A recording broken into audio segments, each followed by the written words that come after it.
Lagi hamil 37 minggu, terus kok kerasa sering mules-mules ya? Apa aku ini mau bersalin? Kapan harus ke rumah sakit dan kapan harus pergi ke bidan? Yuk simak video aku selengkapnya tentang tanda-tanda persalinan sudah dekat bersama aku, Bidan Merina. Tapi sebelum video ini aku lanjut, aku mau ajak mama buat klik tombol subscribe yang warna merah dan nyalakan tombol lonceng notifikasinya. Juga jangan lupa klik like, komen, dan share kalau dirasa video ini bermanfaat.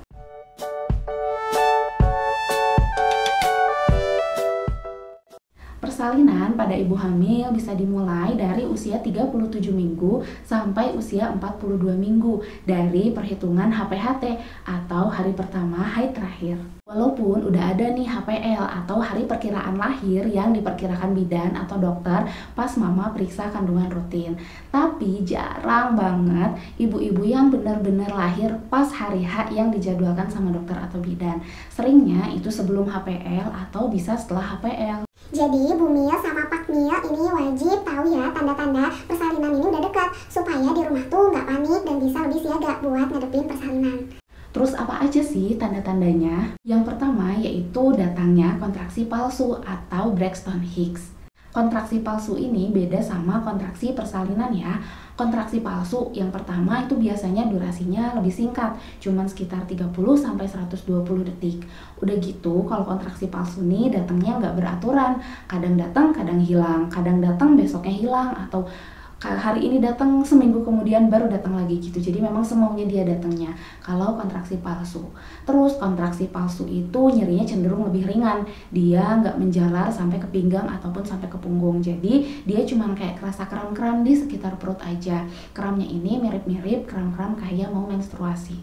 Karena kontraksi palsu ini mulesnya masih ringan, kontraksinya masih ringan, jadi biasanya dibawa berjalan atau misalnya dipakai pindah posisi atau dipakai istirahat tiduran juga biasanya kontraksinya langsung hilang, nggak menetap. Nah kalau kontraksi asli persalinan itu datangnya teratur, misalnya nih setiap 5 menit sekali selalu datang, teratur, nggak pernah kelewat. Udah gitu durasinya itu bisa sampai 35-40 detik setiap kali datang. Jadi setiap 5 menit dia datang dengan durasi 35-45 detik. Gimana cara taunya? Cara taunya gampang banget. Pas lagi kontraksi itu, si bagian perut mama di bagian fundus ini di atas udel itu bisa kerasa keras seperti papan. Gimana ya papannya? Pokoknya papan, sekeras papan. Pas mama raba tuh papan. Nanti kalau kontraksinya udah hilang, itu si perutnya bakal kerasa lembek lagi. Nah, ketika pas perutnya keras itu, mama bisa lihat jam atau stopwatch buat lihat berapa detik datangnya mules. Selain itu, kontraksi asli persalinan itu sakitnya nggak cuma di perut, tapi menjalar ke pinggang sama ke punggung. Dan kalau misalnya mama berpindah posisi, dari posisi duduk ke berbaring, posisi istirahat, posisi jongkok, posisi gimana pun, itu si kontraksinya bakal menetap, nggak jadi hilang. Jadi memang kontraksi persalinan ini nyerinya lebih dibanding kontraksi palsu. Terus gimana kalau mama ngalamin kontraksi palsu? Kalau misalnya kontraksi palsu datang pas usia mama udah di atas 37 minggu, gak apa-apa, mama gak perlu panik, tunggu aja kontraksinya makin kuat sambil mama ikhtiar jalan-jalan, makan cukup, istirahat cukup. Takutnya pas malamnya atau besoknya si kontraksinya ini makin kuat jadi kontraksi asli persalinan. Jadi mama gak perlu panik, diam di rumah dulu sampai mulesnya makin kuat. Terus kalau mama udah ngalamin kontraksi asli persalinan, udah kontraksinya ini benar-benar kuat, nah udah waktunya mama buat berangkat ke bidan tempat mama rencana mau bersalin ataupun ke rumah sakit. Jadi nggak perlu panik, mama di sana nanti diperiksa pembukaannya udah sampai berapa. Tanda persalinan udah deket yang kedua yaitu keluarnya lendir campur darah atau yang biasa disebut bloody show. Selama hamil, leher rahim itu kan banyak lendirnya. Nah, ketika persalinan mama ini udah dekat, si mulut rahim ini akan otomatis melunak, terus mulai membuka buat jalan lahir bayi. Nah, ketika mulut rahim membuka ini, otomatis lendir-lendir yang terkumpul di sana bakal keluar dong, keluar vagina. Nah, itulah biasanya kalau udah deket persalinan, jadinya pasti lendir mama ini mulai banyak, atau biasanya juga ada yang lendirnya ini keluarnya campur sama darah karena ada pembuluh darah tepi yang pecah. Terus gimana kalau misalnya mama keluar bloody show? Kalau mama keluar bloody show aja tanpa ada mules, tanpa ada tanda-tanda lain, nah mama bisa diem dulu di rumah, nggak apa-apa, nggak usah panik. istirahat cukup, makan cukup, aktivitas cukup, tunggu sampai muncul tanda lain kayak kontraksi. Nah, tapi kalau misalnya bloody show-nya ini muncul disertai dengan mules persalinan, terus apalagi ada ketuban pecah, nah itu mama wajib periksa ke bidan atau dokter tempat mama rencana mau bersalin. Yang ketiga yaitu keluar air mengalir dari vagina atau ketuban pecah. Gimana cara bedainnya sama air kencing biasa? Kalau air ketuban ini dia ngalir terus, jadi nggak bisa ditahan kayak keluarnya air kencing. Tiba-tiba mama lagi duduk, rembes ngalir, nah itu berarti air ketuban kemungkinan. Terus tanda lainnya, air ketuban itu sifatnya basah. Jadi kalau mama punya kertas lakmus di rumah, mama bisa cek dia ada perubahan warna pink atau merah atau enggak gitu. Kalau misalnya dia nggak ada perubahan ke warna merah, artinya sifat si cairannya ini basah. Tapi untuk lebih jelasnya lebih baik mama boleh cek ke bidan atau ke dokter. Air ketuban pada ibu hamil itu pecahnya beda-beda.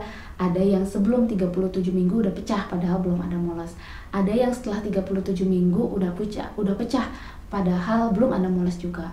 Ada yang pas kontraksi pecahnya. Ada yang pecahnya tuh sampai pembukaan lengkap dia masih belum pecah sampai harus dipecahin sama bidan.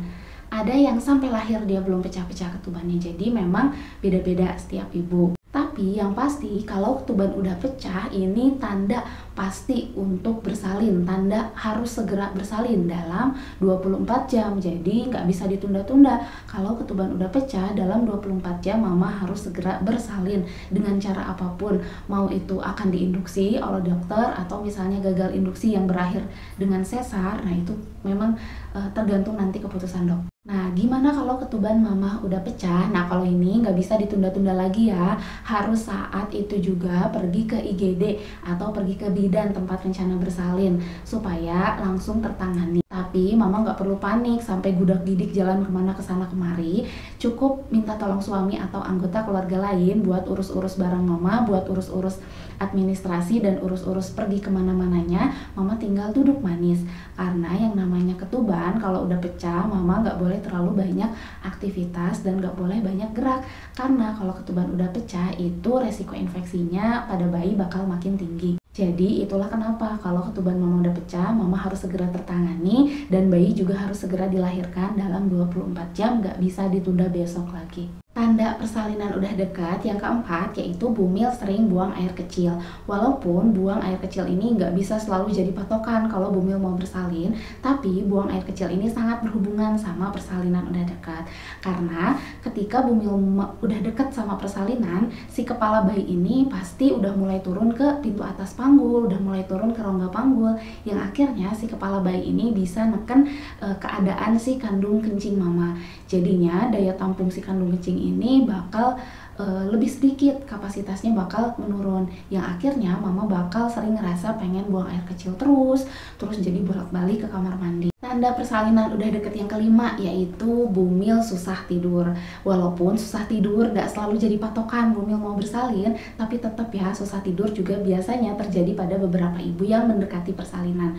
Karena biasanya muncul perasaan emosional, gelisah, terus dia jadi gak nyaman karena kerasa mules palsu tadi, terus si posisi kepalanya juga kan udah turun banget tuh biasanya ke rongga panggul, yang akhirnya biasanya juga mama kerasa lebih nyeri di area panggul, pinggang ini terasa lebih nyeri, posisi tidurnya juga udah nggak ada yang nyaman. Nah itu memang biasanya terjadi sulit tidur pada ibu-ibu yang udah dekat bersalin.